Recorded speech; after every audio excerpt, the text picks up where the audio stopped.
তৈরি করা একটি সুন্দর বাগানে প্রথম পুরুষ আদম এবং নারী হবা বসবাস করত।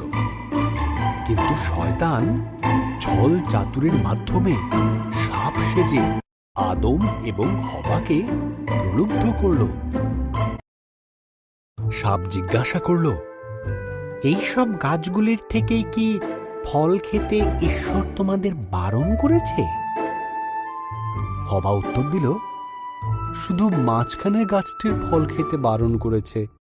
যদি খাই তাহলে মারা যাব। সাপ বলল, তুমি মারা যাবে না। ঈশ্বরের ওই গাছ থেকে ফল খেতে না দেওয়ার পেছনে বিশেষ কারণ আছে। যদি তুমি খাও তবে তার মতন হয়ে যাবে। হবা ফলটি খেল। সে তার সঙ্গে আদমকে কিছুটা ফল খেতে দিল। আদমও ফলটি খেল এবং খাবার পরেই তারা এমন কিছু জানতে পারল যা তাদের জানা ছিল না। একটি বিষয় তারা জানতে পারল যে তারা উলঙ্গ ছিল। তারা পাতার বস্ত্র তৈরি করে নিজেদের লজ্জা ঢাকল। তারা আগে কোনোদিন ভয় বা লজ্জা পায়নি। তাই তারা বুঝল কিছু একটা ভুল হয়েছে।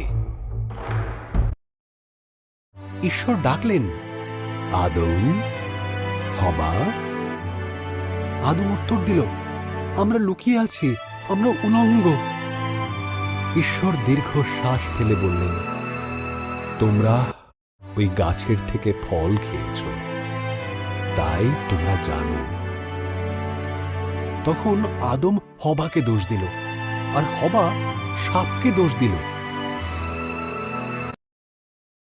ঈশ্বর বললেন, সাপ, তুমি বুকে ভর দিয়ে চলবে। এক নারীর পুত্র সন্তান তোমাকে পরাজিত করবে। হবা, তুমি কষ্টের সাথে সন্তানের জন্ম দেবে।